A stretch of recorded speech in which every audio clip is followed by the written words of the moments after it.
Olá, família! Estamos de volta. Passamos um tempinho afastados sem poder gravar vídeo, mas agora vamos retomar com o estudo dessa obra, Educadores do Coração. Lembrando que a gente sempre complementa, sempre dialoga com outras obras.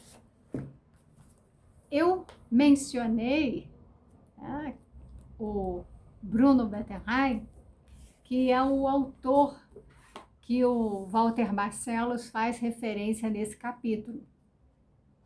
E eu ainda não tive a oportunidade de ler essa obra, então, Uma Vida para Seu Filho, Pais Bons o Bastante, lembrando que é uma obra antiga. Esse livro aqui eu encontrei no sebo, e vejamos aqui, do original, A Good Enough Parent, de 1987.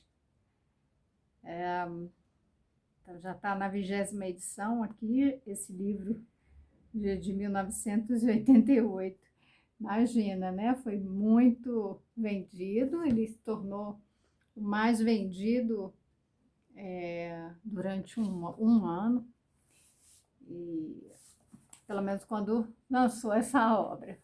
Faz tempo, e é uma obra importante para as nossas considerações. E quero também fazer referência a Maria Montessori. Hoje vamos falar um pouquinho dela e como os estudos de Maria Montessori têm uma repercussão tão importante até hoje. E geralmente a gente lembra de Maria Montessori por conta dos objetos, das mobílias, mas Maria Montessori é muito mais do que isso. Isso é uma visão tão pequena de tudo que ela produziu, a sua filosofia, a sua metodologia, e eu resolvi me aprofundar no estudo. Estou fazendo um curso pelo Lar Montessori. É o primeiro programa de estudos em redes no método Montessori. É 1 ano e meio de estudo, então não posso me arriscar muito a fazer pontes, essas conexões, mas nós vamos aqui provocar um pouquinho uma reflexão nesse sentido, de fazer as correlações entre o ensino dos espíritos e o que Maria Montessori trouxe, porque existe muita coisa em comum. Maria Montessori foi um ser espiritual iluminado nesse sentido, de contribuir grandemente para a educação. Não por acaso ela foi para a Índia, e lá ela teve a oportunidade de desenvolver uma filosofia também, de ampliar o olhar dela, de uma visão que ela tinha como católica, mas ali numa cultura em que predominava outro tipo de visão, de entendimento, de relacionamento com o sagrado, com o Criador. Então, o hinduísmo, o budismo, ela fez, né, estudo a respeito da teosofia. Então, tem muitas correlações com a doutrina espírita que eu vou trazer aqui no momento oportuno.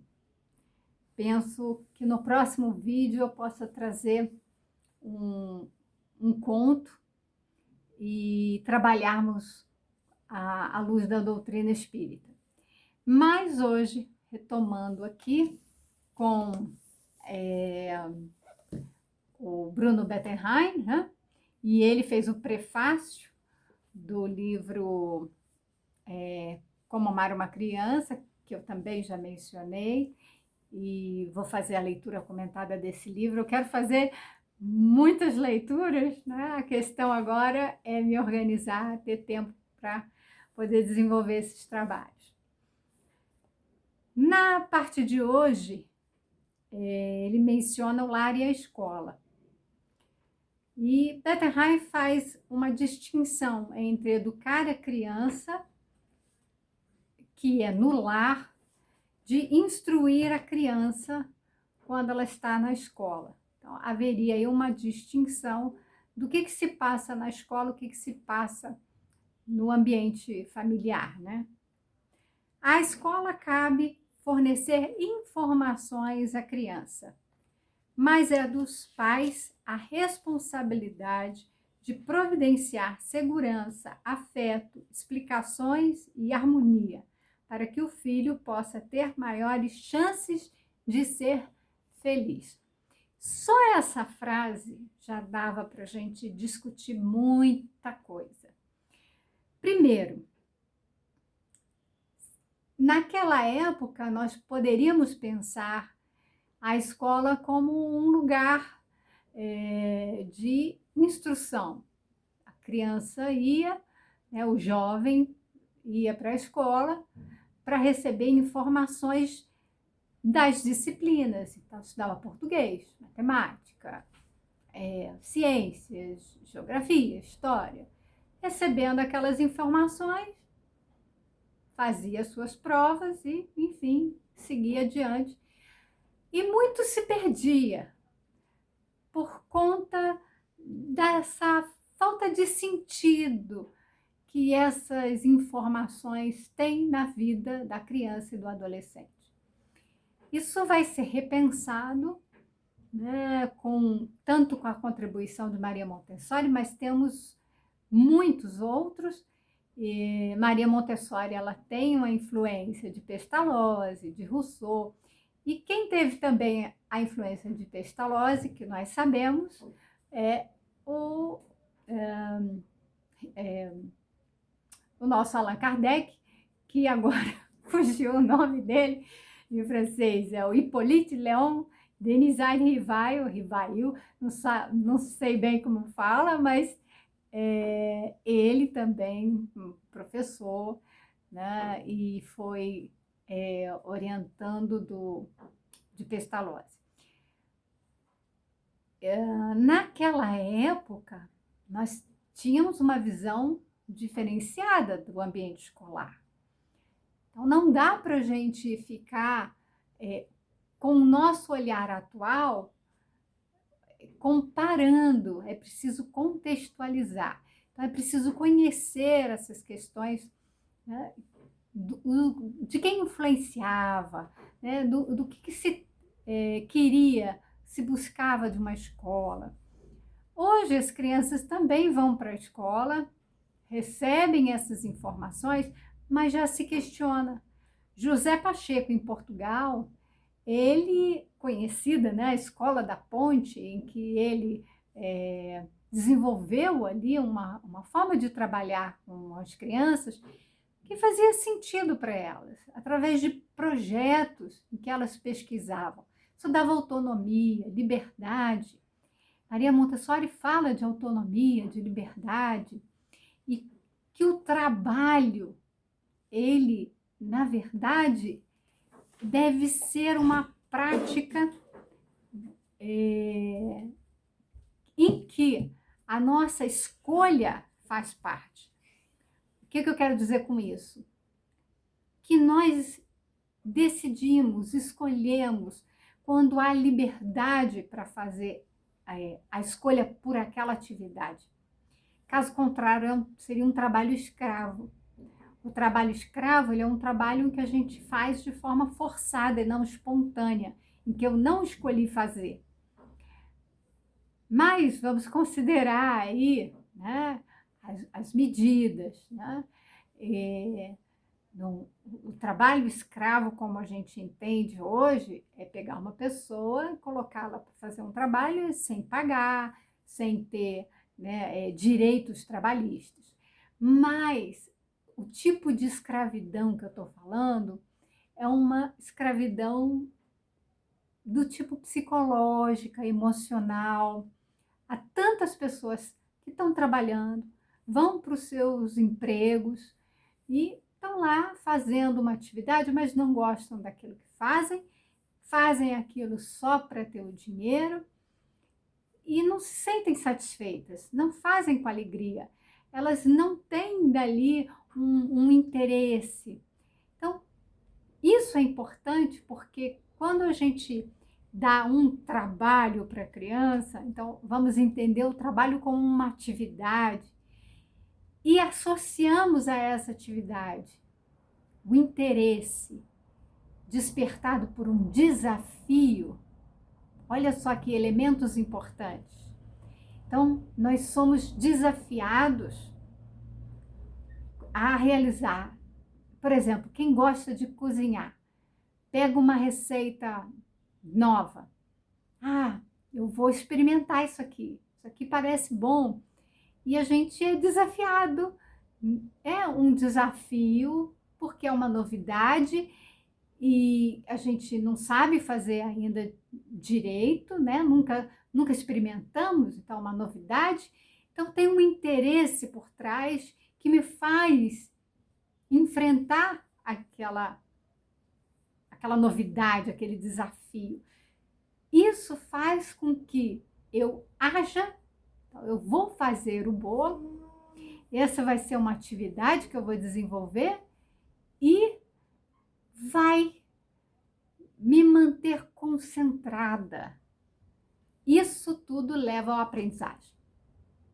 Isso tudo foi desenvolvido, né? Esse processo que conjuga, né, o interesse, o desafio, que gera concentração para realizar um trabalho, uma atividade que leva ao conhecimento, uma aprendizagem. Então, esse mecanismo, esse processo, Maria Montessori percebeu isso e estimulou.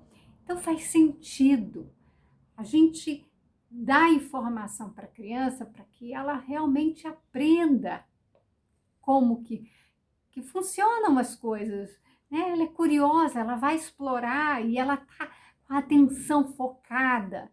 Por que hoje se fala tanto de déficit de atenção nas crianças? Hiperatividade, crianças muito agitadas.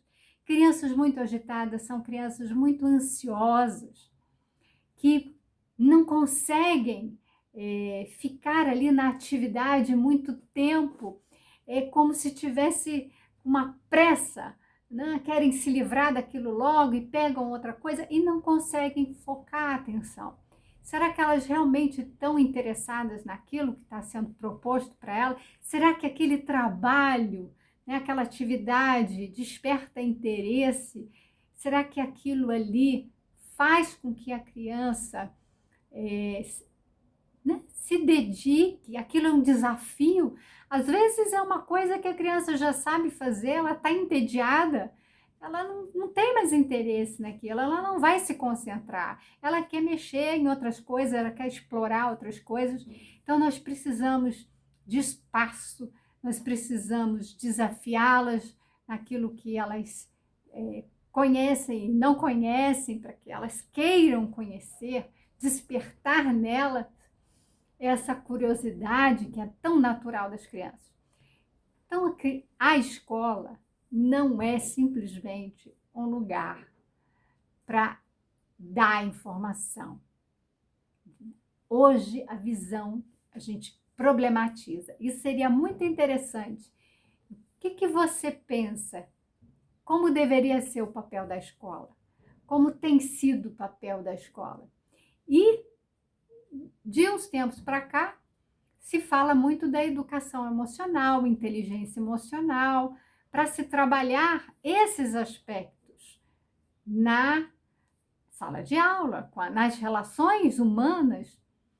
E outra coisa que é muito bacana, que a Maria Montessori percebeu e ela estudou, ela desenvolveu essa metodologia observando as crianças.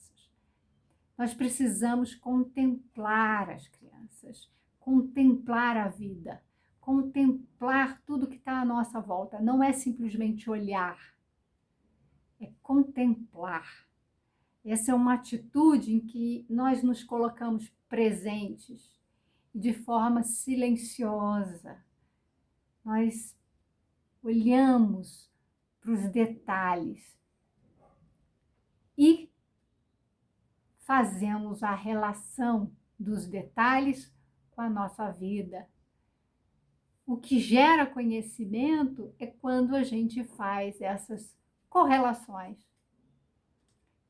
Quando vemos que por exemplo, cada aula, né? Uma matéria que é dada em ciências, em matemática, em português, em geografia, em história, né? Todos esses fragmentos do conhecimento, eles têm que se conectar para formar, de fato, um conhecimento, uma aprendizagem. Nós precisamos compreender o que se passa conosco. Então, não basta a instrução, é preciso trabalhar a emoção. A neurociência entra com força a partir da década de 90, estudando o funcionamento do cérebro e mostrando esses processos mentais de aprendizado e qual a importância das emoções no nosso fazer, no nosso agir. As emoções, elas equilibram e direcionam também os nossos pensamentos e as nossas ações. Não dá para a gente ser estritamente racional, só usando o intelecto, nem estritamente emocional. Desequilibra, nós precisamos da conjugação desses elementos. E isso é tão importante que já percebemos isso e estamos levando isso para a escola, porque uma criança ansiosa, uma criança que ativa o seu sistema de alarme no cérebro, dispara hormônios e ela não consegue aprender, ela fica agitada. Então, muitas vezes, o que chamamos de crianças hiperativas são crianças que estão passando por um estresse emocional, estão passando por uma situação em casa, na família, ou em outros, num ambiente em que vivem, fome, às vezes. Todos esses elementos, violência, são estressores que fazem com que a criança se mantenha em estado de alerta constante. E quando a gente está em alerta, né, nesse estado de vigilância, a gente não consegue ter atenção para outras coisas, a gente não consegue estar em condições de aprender. Então, não é simplesmente uma patologia, dizer, a criança tem esse problema, então medica, vai ficar tudo bem. A gente tem que olhar todo o conjunto. Veja que a Montessori fala disso. Se ficarmos olhando só para os detalhes, nós não vamos compreender. Nós vamos precisar desses detalhes fazendo a conexão. Então, o que se passa no lar, né? Na escola, no ambiente que essa criança frequenta, nas relações com seus amigos, parentes, familiares, enfim, todo o contexto de violência, de vulnerabilidade, tudo isso precisa ser considerado. Então, é muito, vamos dizer assim, complexa essa visão. E, aproveitando de falar complexo, né, tem o pensamento de Edgar Morin, que também é outro educador, que tem também essa visão. Eu vou, assim, buscar fazer essa ponte entre o pensamento complexo de Edgar Morin e o pensamento de Maria Montessori, porque contribuem demais para a gente entender que é um primeiro aspecto, uma visão cósmica. Não dá para separar, por exemplo, escola de casa, do lar, da família. Nós temos que ter essa visão, como eu falei, não pode fragmentar tudo em pequenos detalhes. Em casa é uma coisa, na escola é outra, ali no parque é outra, no passeio. A criança é a criança e ela vai frequentar esses ambientes, vai agir conforme alguns contextos. Nós todos também somos assim, né? Não é só a criança. Mas é preciso integrar, é preciso treinar a nossa visão para uma visão cósmica, como Maria Montessori fala, uma visão que engloba todas essas coisas. E o Edgar Morin fala disso, dessa rede, né? O complexos. Complexos é essa trama, né? que é um emaranhado ali que se liga. Então, é um tecido, essa trama mesmo, né? E a ideia que a gente tem é que tudo está fragmentado, a gente não tem condições de compreender. Então, lar e escola, onde a criança estiver, com quem ela estiver, nós já falamos sobre isso, todos nós temos essa responsabilidade, ainda que né, que eu falei falei num vídeo anterior, né? Vamos dizer assim, num quantitativo, né? Diferenciado, né? Os pais, eles são os responsáveis legais, eles que vão tomar as decisões na vida da criança, mas cada um de nós tem também uma parcela de responsabilidade com a educação de todas as crianças, porque nós estamos todos conectados. Então, essa visão nós podemos passar para a criança, mostrar para ela que ela faz parte do universo, que ela faz parte do lar, ela faz parte da escola. Muitos autores falam do pertencimento, nós queremos pertencer. E, de fato, nós precisamos começar a pensar nessas formas de pertencimento em que está tudo integrado, está tudo conectado. Então, escola, família, quando os pais são separados, mas faz tudo parte da vida, do universo daquela criança. E é preciso respeitar essas conexões, harmonizar essas conexões, para que a gente possa circular como pontes, ir de um ponto para outro, né? E ir circulando e frequentando, porque no final das contas, nós somos seres espirituais, nós somos seres universais, estamos todos conectados por esta e outras encarnações, de modo que o que nós fizermos aqui repercute em todo lugar. O que nós decidimos comer e vestir afeta no meio ambiente, afeta no clima, afeta se outras pessoas vão ter o que comer e vestir. A gente não para pensar nisso, mas está tudo conectado. E essa é uma forma de, hoje, poder repensar a educação e mostrar para a criança, dando para ela essas condições dela se desenvolver. E veja que ele fala aqui no final, né, para que o filho possa ter maiores chances de ser feliz. Quem acha que pai e mãe tem que educar filho para ser feliz?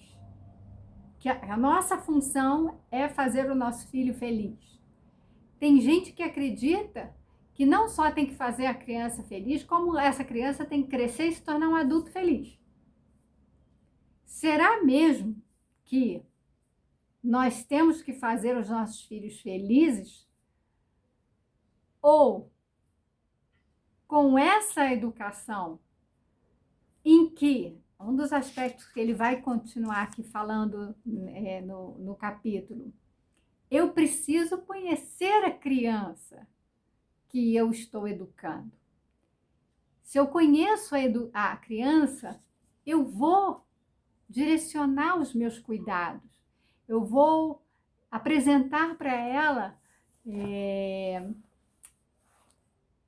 informações, vou apresentar experiências, eu vou dar oportunidades para ela se desenvolver de acordo com a capacidade dela.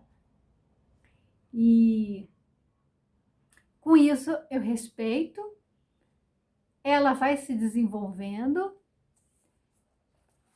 e ela tem, como ele fala, grandes chances de ser feliz. Se ela for respeitada, se ela for, né, encorajada a, né, a aprender, a explorar o mundo, a expressar suas emoções. Se eu não estou reprimindo com a autoridade, ou se eu não estou... Tem muitos pais que são permissivos, acham que a criança, para ser feliz, a gente tem que dar tudo o que ela quer. Tem gente que acha que... E fala mesmo, eu estou mimando meu filho, porque eu estou fazendo as vontades dele. Uma coisa é você fazer um agrado, né, uma vez ou outra. Outra coisa é tornar isso uma rotina em que a criança acaba sendo um pequeno tirano, que a gente chama, né? Um pequeno tirano em que ela acaba dando ordens e os pais obedecendo porque não querem desagradar a criança, como se tivesse medo das reações da criança. Ela vai chorar, ela vai fazer uma birra, ela vai gritar, porque assim ela aprendeu que quando ela é frustrada, se ela tem esse tipo de comportamento, os pais imediatamente dão o que ela quer. Ela aprendeu isso. Então, está na hora de ensinar outras coisas. Mas para os pais ensinarem outras coisas, eles precisam estar encorajados. Por isso que eu também trabalho com um programa de encorajamento, de desenvolver habilidades para esses pais poderem se autoconhecer. Então, veja que não basta, né, a escola dar conhecimento, a gente precisa trabalhar as emoções e trabalhar o autoconhecimento tanto na escola quanto no lar. Então, não é só... É claro que são diferentes, né, os papéis, as obrigações, mas a escola contribui, ela pode contribuir. Mas, né, como que ela está podendo contribuir? Eu tenho uma pessoa conhecida que mora em Portugal e diz que lá eles batem na criança na escola, caso a criança tenha sido desobediente. Então, ainda nutrimos uma mentalidade de que a criança ela tem que obedecer, nem que seja na base da violência. E o que nós precisamos fazer? Preparar esses educadores para que eles possam mostrar para a criança que ela faz parte de todo o processo, ela participa. Então, se ela participa, ela pertence àquele ambiente, ela está ali junto de todo mundo, ela colabora. Ela não precisa ser obrigada a fazer. Ela espontaneamente, lembra que eu falei do ser espontâneo, de fazer uma escolha?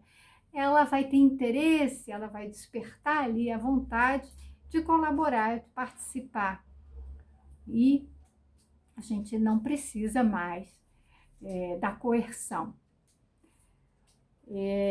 Segue aqui o texto com a citação de Emmanuel falando no livro Consolador, na questão 110. Os estabelecimentos de ensino propriamente do mundo podem instruir, mas só o Instituto da Família pode educar. Então, aqui Emmanuel faz essa distinção. Então, veja que essa é uma mentalidade que nós tínhamos. Nós precisamos hoje entender que sim, a escola faz a instrução, não é em casa que a gente vai fazer a instrução, tá, do que são, né, as disciplinas ensinadas na escola. Né? Não é o papel do pai e da mãe. Se contrata um professor, um serviço prestado pela escola para fazer esse papel. Mas a família, ela tem o dever de educar, mas a escola pode contribuir, ela faz parte desse processo. Todos nós podemos contribuir na educação, não é substituir os pais. Acho que quando Emmanuel fala isso, e quando o Bruno Bettelheim também fala disso, e aqui é trazido nessa obra esse pensamento, para que a gente entenda que a gente contribui, a gente colabora, mas não substitui. Por isso que falamos muitas vezes na terceirização dos pais, né? Os pais, os pais, é isso mesmo, eles terceirizam, eles dão para outros o trabalho que é deles. Essa era a grande preocupação. E eu estava conversando com uma pessoa esses dias, por conta aí da pandemia, e a pessoa disse assim: ai, que enorme prejuízo foi para as crianças ficarem 2 anos em casa sem ir para a escola. De fato, a gente pode considerar isso. Mas, por outro lado, o que foi a presença da criança em casa, os pais em casa?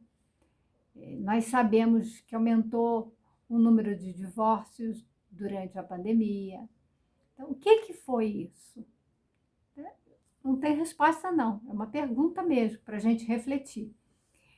O que a pandemia provocou?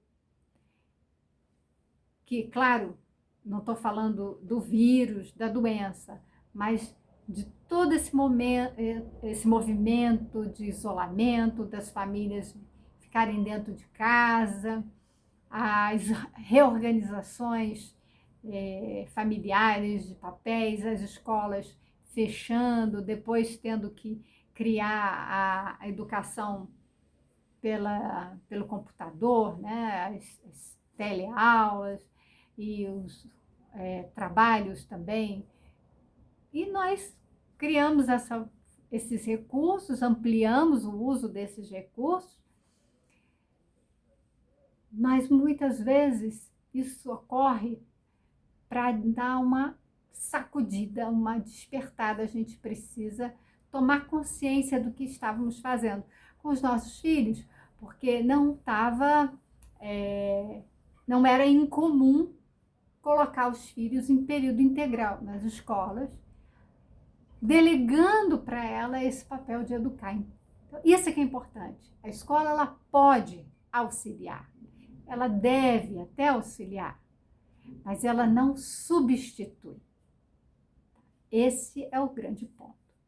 Podemos trabalhar as emoções, autoconhecimento, relacionar, fazer essas pontes de todas essas disciplinas, desenvolver a visão cósmica, trabalhar os aspectos morais, físicos e intelectuais da criança na escola, em casa, mas não pode nunca faltar a educação pelos pais.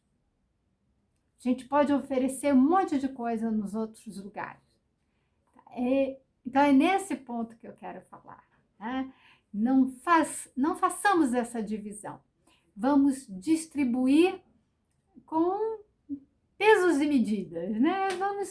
Vamos dar ali um peso maior na família para essa função de educar, de transmitir os valores, os princípios, o aspecto espiritual, religioso. A família precisa. A criança, ela deve ser orientada nesse sentido, de ter uma visão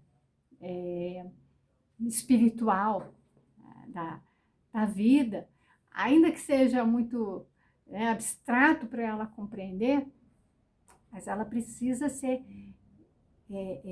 guiada para que ela se sinta pertencente não é só um núcleo familiar, mas ao mundo, ao universo. E possa compreender que tudo isso que foi, né, criado foi por algo muito superior a nós. Nós não temos a capacidade de criar estrelas e não acaso ele não faz nada para haver leis perfeitas que regem o universo com ordem e harmonia. É preciso haver uma força que nós chamamos de inteligência suprema, que é a causa primária de todas as coisas. Podemos dar um nome que for, mas é disso que se trata. Tudo foi criado por uma inteligência suprema. Ele é a causa primária, né? Essa força é uma causa primária. Nós chamamos de Deus. Podemos dar outros nomes. O que é importante é que a criança compreenda que ela faz parte disso. E está integrada. Ela também cocria. Nós cocriamos. Tudo que nós fazemos, as nossas invenções, nós podemos criar para o bem como criar para o mal. Mal no sentido de utilizar a nossa inteligência para a nossa própria destruição. A nossa inteligência, ela é para a nossa evolução, ela é para a nossa melhor forma, a nossa transformação em algo melhor. Se nós usamos para nos destruir, está sendo mal utilizada. Então, nós precisamos, né, para poder educar os nossos filhos, compreendê-los. E aqui ele fala: assim como os pais devem esforçar-se ao máximo para compreender as crianças usando suas memórias da infância, olha que bacana, bom senso, e observando como a criança está crescendo e reage aos fatos novos, eles também devem se empenhar em fazer-se entender para elas, para essas crianças. Olha, outra frase desse autor, do Bruno, né, Bettenheim, que é muito interessante, também dava para a gente conversar muito sobre isso. Os pais devem se esforçar. A gente tem esse dever, nós temos que trabalhar nesse sentido de desenvolver a nossa criança, dar condições para ela se desenvolver e compreender as crianças usando suas memórias de infância. Hoje se fala tanto da criança interior, a forma como que a gente viveu a nossa infância. Por que isso? E ele fala aqui, o bom senso e observando. Maria Montessori fala de observar esperando que a criança se manifeste, que ela consiga explorar o meio, que ela manifeste os seus interesses, que ela se concentre, que ela desenvolva a atividade e ela aprenda com aquilo ali. Observe a criança, veja quem ela é. Ela traz das suas histórias, né, das suas encarnações anteriores, experiências. O que nós falamos hoje de temperamentos, né? Nasce com um temperamento tal e tal, nasce com determinadas características, nasce por uma conquista de milhares de anos desse espírito. E ele, né, o espírito, nós, optamos por agir de determinada forma. Então, nós acabamos nos enquadrando a determinadas características, mas por isso que falo que nós temos os 4 temperamentos. Claro que nós temos, porque nós já temos uma bagagem imensa de experiência e vamos ter muito mais até o ponto de chegarmos a espíritos puros. Mas as memórias de infância, nós estamos ali quando observamos a criança. Todo observador, ele observa a partir do seu mundo interno. isso que eu quero chegar. Nesse ponto aqui, nós vamos no outro vídeo, né? Porque já estamos aqui nos 40 minutos. No outro vídeo, nós vamos avançar um pouco dessa discussão, que a criança, ela vai se construir.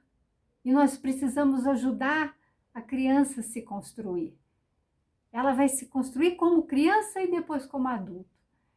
Então, o adulto, ele se forma a partir da criança. Nossa infância, ela está presente no adulto que somos hoje, interferindo. Então, o processo de educação é algo muito sério, muito complexo, e é muito importante que nos dediquemos a isso, para que as nossas crianças possam ter chance de serem adultos felizes. Felizes no sentido de viver em harmonia com o cosmos, com o universo, com o sagrado, com o Criador. Desejo a todos uma ótima semana. Agradeço do coração a sua presença, a sua participação. Responda aí nos comentários o que você acha do papel da escola, do papel dos pais. E espalhe essa ideia, se acha que foi relevante, que vai ajudar alguém. E nós seguimos com Deus e Jesus no coração. Gratidão, até o nosso próximo encontro.